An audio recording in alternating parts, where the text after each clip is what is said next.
क्या हो अगर आप किसी भी यूनिवर्सिटी से अगर आप डिस्टेंस एजुकेशन से या फिर रेगुलर मोड से अपना कोई कोर्स कर रहे हो और इन फ्यूचर वो यूनिवर्सिटी बंद हो जाए, तो क्या आपकी डिग्री आगे जाकर वैलिड रहने वाली है? ऐसा मैं नहीं, ऐसा बहुत सारे स्टूडेंट्स होते हैं जो जब एडमिशन की इंक्वायरी करते हैं तो ये एक कॉमन क्वेश्चन रहता है और इसका रीज़न भी बहुत सारे हैं। जैसे कि हम बात करें राजस्थान की यूनिवर्सिटी जयपुर नेशनल यूनिवर्सिटी या फिर हिमाचल की यूनिवर्सिटी थी एक मानव भारती यूनिवर्सिटी, या फिर इसके अलावा हम बात करें और भी बहुत सारी यूनिवर्सिटी हुई है जिसमें आगे जाकर दिक्कत आई है। तो आज मैं उसी के ऊपर आपको पूरा का पूरा एक्सप्लेनेशन देने वाला हूँ। हेलो दोस्तों, मेरा नाम है शिवांग शर्मा और ऑनलाइन एजुकेशन कंसल्टेंट में आपका स्वागत है। दोस्तों, होता क्या है कि जैसे कि एक एग्जांपल लेके मैं आपको बताता हूँ। जयपुर नेशनल यूनिवर्सिटी राजस्थान की एक रिकॉग्नाइज्ड यूनिवर्सिटी थी और उसको काफ़ी सालों से डिस्टेंस एजुकेशन से वो अपने कोर्सेज करवा रही थी। अब बाद में क्या हुआ कि उसके बाद उसको 2020 के बाद अप्रूवल नहीं मिला। तो क्या जिन्होंने 2020 में एडमिशन लिया था क्या उनकी डिग्री वैलिड रही थी, या फिर जिन्होंने 2020 तक अपना कोर्स कर लिया था क्या उन्होंने आगे जाके जब गवर्नमेंट जॉब में वैकेंसी में अपना अप्लाई किया था तो उनका क्या हुआ? और इसी तरीके से अगर हम रेगुलर की बात करें तो रेगुलर में भी यही रहता है कि मानव भारती यूनिवर्सिटी एक हुई थी जिसका कुछ स्कैम आए थे कि उन्होंने फेक मार्कशीट डिग्रियां दे दी थी, जिस वजह से यूनिवर्सिटी के ऊपर कार्रवाई हुई थी। तो क्या उसके बाद जो स्टूडेंट वहाँ से प्रॉपर तरीके से जेन्युइन कर रहे थे क्या उन लोगों को भी कोई दिक्कत आई थी? और या अगर हम किसी यूनिवर्सिटी में अभी एडमिशन लेते हैं तो अब अगर एक एग्जांपल लेते हैं किसी भी एक यूनिवर्सिटी का, अगर हम ले लेते हैं कि सुभारती यूनिवर्सिटी से आप डिस्टेंस एजुकेशन से कोई कोर्स कर रहे हैं, या फिर हो सकता है आप सुभारती यूनिवर्सिटी में रेगुलर कोई कोर्स कर रहे हैं। अब 2020, 21, 22, 23, 24 ऐसे चल रहा है, 2030 तक जाकर यूनिवर्सिटी बंद हो जाए, आपने 2026 में अपना कोर्स कंप्लीट कर लिया है या 2024 में कर लिया था, तो क्या आपको कोई दिक्कत आएगी? ये ऐसे कॉमन क्वेश्चन होते हैं जिसमें आप लोग बहुत कंफ्यूज होते हैं और कभी भी कोई एडमिशन लेता है तो ये वाले उनको जो है जरूर हमसे क्वेरी होती है। और हो भी क्यों ना, क्योंकि ऐसा होता है कि इंडिया में हम डेली सुनते हैं कि आज इस यूनिवर्सिटी का स्कैम पकड़ा गया है। जैसे कि हम बात करें ओपीजीएस यूनिवर्सिटी का पकड़ा गया था, या फिर सनराइज यूनिवर्सिटी हुआ था, मानव भारती यूनिवर्सिटी हुआ था, और भी बहुत सारी लिस्ट है, ईलम, सीएमजे, जिन लोगों को ये दिक्कतें आई थी। अब वहाँ पे क्या है कि हम हमेशा एक जो गलती करते हैं वो तो हमें कभी भी नहीं करनी चाहिए। गलती हम क्या करते हैं, मान के चलिए मैंने इस साल 2024 में अपना कोई कोर्स कंप्लीट कर लिया है, तो अगर मैंने 2024 में कोई कोर्स कंप्लीट कर लिया तो उसके बाद भी हम मार्कशीट लेने के बाद अपने जो डॉक्यूमेंट होते हैं, कुछ डॉक्यूमेंट होते हैं जो आपके जरूरी होते हैं, जैसे कि हम माइग्रेशन की बात करें, डिग्री की बात करें, ये डॉक्यूमेंट ऐसे डॉक्यूमेंट होते हैं जो आप लोगों को बहुत जरूरी होते हैं और इन फ्यूचर कभी भी आपको जरूरत पड़ सकती है। एक एग्जांपल लेता हूं कि मैं अपनी ही बात करूं, मैंने कभी 2008 में अपना ग्रेजुएशन कंप्लीट कर लिया था, हालांकि मैंने गवर्नमेंट यूनिवर्सिटी से किया था, और उसके बाद मैंने जब लॉ करना चाहा तो मुझे बाद में पता चला कि माइग्रेशन और डिग्री देना कंपलसरी है एडमिशन के लिए, तो वो मैंने निकलवाया ही नहीं था। और 5-6 साल बाद मैंने लॉ करने का सोचा था,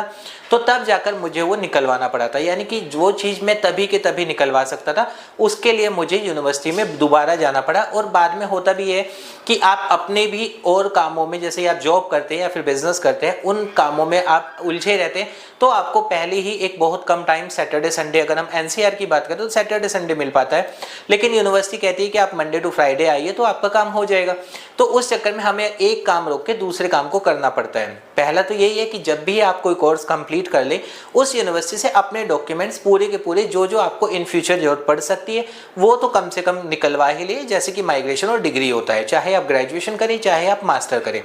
अब नंबर 2 पे बात करते हैं ये कि मैं किसी यूनिवर्सिटी में एडमिशन लेने वाला हूं। इस साल यूनिवर्सिटी का मैंने सब चेक कर लिया है कि यहाँ यूनिवर्सिटी को सारे अप्रूवल मिले हुए हैं, यानी कि अगर मैं रेगुलर की बात कर रहा हूँ तो यूजीसी का है, अगर मैं डिस्टेंस की बात कर रहा हूँ तो डीईबी का अप्रूवल उसको मिला हुआ है। अब मैंने तो इस साल लिया है 2024 में, 2025 में अगर यूनिवर्सिटी को कोई अप्रूवल ना मिले तो क्या मैं आगे कंटिन्यू करूँ या ना करूँ? दोस्तों, इसमें एक और चीज़ मैं ऐड करना चाहूँगा कि मेन होता क्या है, कभी भी अगर हम यूनिवर्सिटी को जब सेलेक्ट करते हैं तो खास तौर पे उस यूनिवर्सिटी को तो कभी भी आप चूज मत कीजिए, कोई भी, चाहे आप रेगुलर करना चाह रहे हैं चाहे आप डिस्टेंस से करना चाह रहे हैं, जिसका आपको पता है कि यूनिवर्सिटी अभी 2-4 साल से ही आई है कि 1-2 साल से आई है। एक कम से कम हमें यूनिवर्सिटी का ये पता होना चाहिए कि उस यूनिवर्सिटी की वैल्यू कितनी है या फिर यूनिवर्सिटी कितनी पुरानी है। और यूनिवर्सिटी का एक एरिया जैसे होता है कि हाँ आपको यूनिवर्सिटी कैंपस विजिट करिए तो आपको पता लगे एटलीस्ट कि हाँ चलिए 10-15 साल पुरानी यूनिवर्सिटी है, कैंपस बहुत अच्छा है, टीचर्स हैं, स्टाफ है, सब कुछ है, वहाँ पर रेगुलर स्टूडेंट्स भी हैं।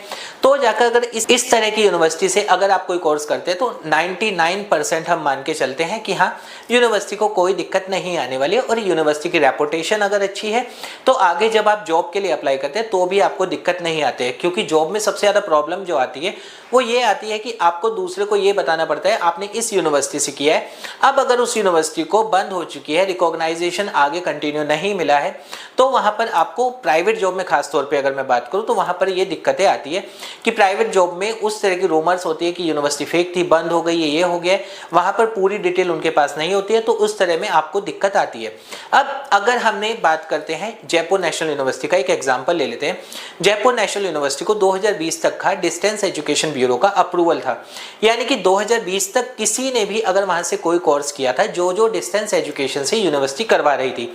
वो अगर आज की डेट में हम बात करें कि 2024 चल रहा है, किसी गवर्नमेंट वैकेंसी में अगर कोई जॉब के लिए वो अप्लाई करते हैं तो क्या वो वैलिड होगा? 110% वो वैलिड होगा, क्योंकि यूनिवर्सिटी को 2020 तक का अप्रूवल था और जो भी आपने कोर्स किया है वो उस टाइम पीरियड में किया है जिस टाइम पर यूनिवर्सिटी रिकॉग्नाइज्ड थी। अब नंबर 2 पे बात करते हैं, अगर कोई ऐसे भी तो स्टूडेंट होंगे जिन्होंने बीए में या फिर एमए में, इन शॉर्ट ग्रेजुएशन और मास्टर डिग्री, ग्रेजुएशन 3 साल का, मास्टर डिग्री 2 साल की, तो उस टाइम पीरियड के लिए उन्होंने एडमिशन लिया हो 2020 में। अब नेक्स्ट ईयर तो यूनिवर्सिटी को कंटिन्यू जो अप्रूवल होता है वो मिला ही नहीं है, तो क्या उन लोगों का भी जो डिग्री होगी, वो जो कोर्स कंप्लीट होगा वो वैलिड होगा? तो आपको बता दूं कि अगर आपने जयपुर नेशनल यूनिवर्सिटी, या मैं एक सिर्फ एग्जांपल लेके चल रहा हूं क्योंकि जेएनयू के साथ ऐसा हुआ था, या फिर हम बात कर लेते हैं कलिंगा यूनिवर्सिटी छत्तीसगढ़, उसको भी डिस्टेंस एजुकेशन का सिर्फ 2020 में एक अप्रूवल मिला था।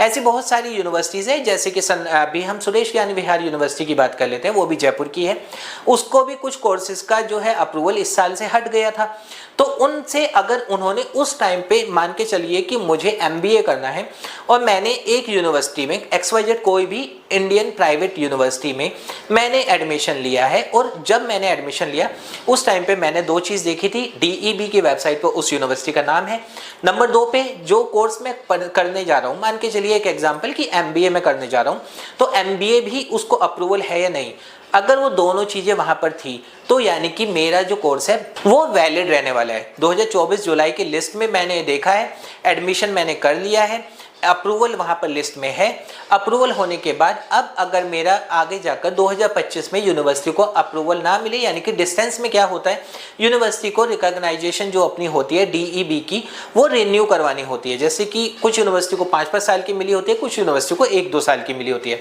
तो जब वो टाइम पीरियड खत्म हो जाता है उनको रिन्यू करवानी पड़ती है। तो यानी कि अगर मैंने उस टाइम पीरियड पे एडमिशन लिया था जिस टाइम पर यूनिवर्सिटी को अप्रूवल था, यूनिवर्सिटी को डिस्टेंस एजुकेशन का भी अप्रूवल था, यूनिवर्सिटी को उस कोर्स का भी अप्रूवल था, और उस कोर्स के साथ साथ किस सब्जेक्ट से मैं करना चाह रहा हूँ उसका भी उसको अप्रूवल था। तो अब अगर मैंने ऐसा किया है, वो मैंने कोर्स वहाँ से अप्रूव्ड के साथ किया है, नेक्स्ट ईयर अगर उस यूनिवर्सिटी का वो रिन्यू नहीं होता है तो भी मुझे कोई फ़र्क नहीं पड़ेगा, मेरी डिग्री या मार्कशीट जो भी मैं लूँगा वो सब वैलिड माना जाएगा और उसमें मेरे ऊपर कोई ऑब्जेक्शन नहीं होगा। और दूसरा कि मैं गवर्नमेंट जॉब के लिए पूरा का पूरा एलिजिबल हूँ, जितना अदर स्टूडेंट भी होते हैं। और एक चीज़ मैं अधिकतर अपनी वीडियो में बताने लगा हूँ, क्योंकि बहुत सारे स्टूडेंट हैं जो कि सोचते हैं डिस्टेंस एजुकेशन की कोई वैल्यू नहीं है। तो गवर्नमेंट के अकॉर्डिंग अगर आप कोई भी गवर्नमेंट फॉर्म देखेंगे तो उसमें आप ऑनलाइन करें, डिस्टेंस से करें या रेगुलर करें, तीनों ही सेम रहती है। यानी कि आप तीनों में से किसी भी माध्यम से अगर अपना कोई कोर्स कंप्लीट करते हैं तो वो आपका 100% वैलिड माना जाएगा गवर्नमेंट वैकेंसी के लिए। प्राइवेट वैकेंसी का नाम मैं इसलिए नहीं ले रहा हूँ क्योंकि बहुत सारी प्राइवेट MNCs कंपनी या होती हैं जो सिर्फ और सिर्फ रेगुलर कैंडिडेट को ही प्रायोरिटी देती है, जबकि ऐसा कोई लॉ नहीं है, बट वो दे रही है, वो उनकी मर्जी है, उसमें कोई कुछ नहीं कर सकता है। तो दोस्तों ये था एक छोटा सा अपडेट कि अगर मैं किसी यूनिवर्सिटी से कोई कोर्स करता हूँ, आगे यूनिवर्सिटी अगर बंद हो जाए तो क्या मेरी डिग्री वैलिड रहेगी या नहीं। उम्मीद करूँगा आपको ये वीडियो छोटी सी पसंद आई होगी, और अभी भी अगर आपका कोई डाउट है आप कमेंट कर सकते हैं, मैं उसका रिप्लाई आपको कर दूंगा।